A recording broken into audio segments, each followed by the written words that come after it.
Red Bull is one of the world's most recognizable brands, sold in more than 170 countries, with an astonishing 12.67 billion cans consumed annually in 2024 alone. That's a 4.4% increase from the previous year, bringing the company's turnover to $11,227 billion. But few know that this caffeine-packed beverage, now a staple for the sleep-deprived and the adrenaline-hungry, started as a humble drink in Thailand, designed for the working class. Even fewer know that it was the brainchild of a man who once farmed ducks to make a living. Chaleo Uvidia's journey is one of resilience, vision, and determination. He would go on to become Thailand's third richest man, but his early life gave no indication of the success that awaited him. Born in the northern province of Phichit, his exact date of birth remains uncertain. He was a man of mystery, rarely giving interviews and preferring to work behind the scenes. His parents, poor Chinese immigrants, farmed ducks and sold fruit to survive. With little formal education, Chaleo spent his childhood helping on the farm. But he wanted more. Determined to carve out a better future, he left for Bangkok, Thailand's bustling capital. Life in the city wasn't easy. Chaleo had no prestigious degree, and his work experience was limited to farming. He took on various odd jobs, from being a bus driver to working as a pharmaceutical salesman. But deep down, he was an entrepreneur at heart. Eventually, he founded his own company, TC Pharmaceutical Industries, specializing in producing and importing antibiotics and cosmetics. Little did anyone know that one of his concoctions would change his life forever. At the time, energy drinks were far from the popular beverages they are today. They were consumed more out of necessity than enjoyment, bitter, medicinal, and unappealing. Even the market leader, Lipovitan, faced the same challenge. Chaleo saw an opportunity. In 1976, he began experimenting with ingredients, determined to create a formula that not only energized but also tasted good. His efforts resulted in a syrupy blend he called Krating Daeng, Thai for Red Bull. Initially, Krating Daeng struggled to gain traction. It was sold only in pharmacies, targeting laborers, truck drivers, and factory workers who needed an extra boost to get through their grueling shifts. But as Thailand's economy evolved, so did the drink's popularity. The rise of industrial jobs created a demand for energy boosters, and soon Krating Daeng became the go-to drink for the country's hard-working blue-collar workforce. Chaleo had a natural instinct for branding.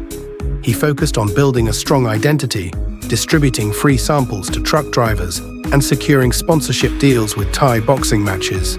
The logo, two charging bulls against a golden sun, symbolized power, perseverance, and energy. His strategy worked, and before long, Krating Daeng dominated the Thai market. But Chaleo could never have imagined how far his humble drink would go.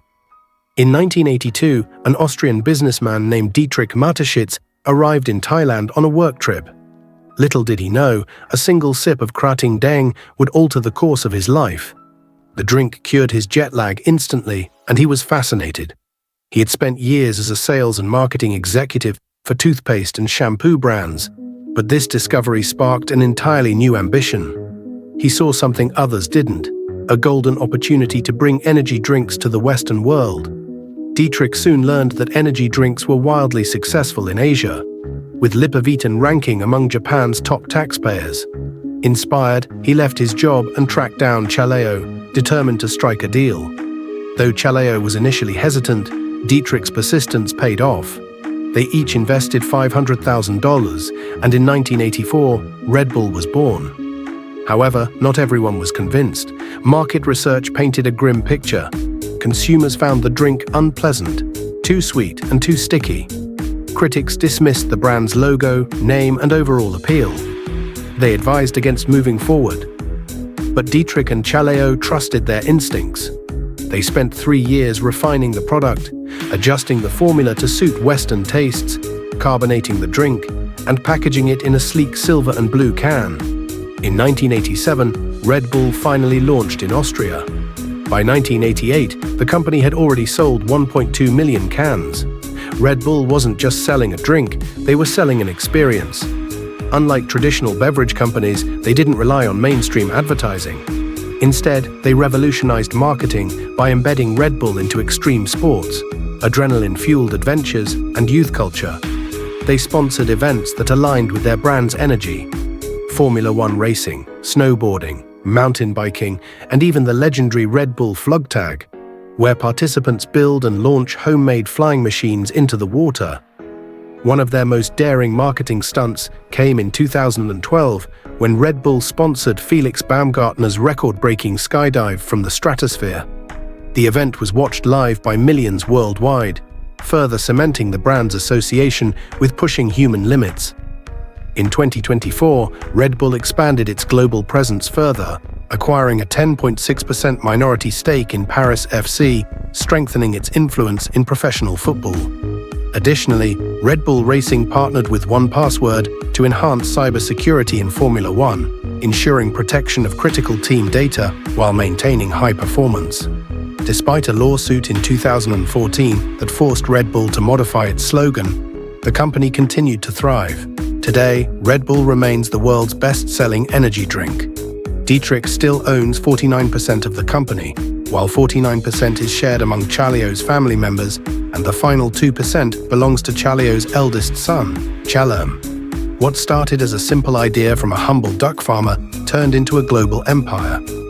Red Bull redefined what it means to build a brand, proving that with innovation, perseverance, and bold marketing, even the most unlikely ideas can take flight. So, what do you think made the biggest difference in Red Bull's success? Was it the branding, the marketing, or the sheer determination of its founders? Share your thoughts. Thank you for watching. Please like the video, subscribe to the channel, and stay tuned for more.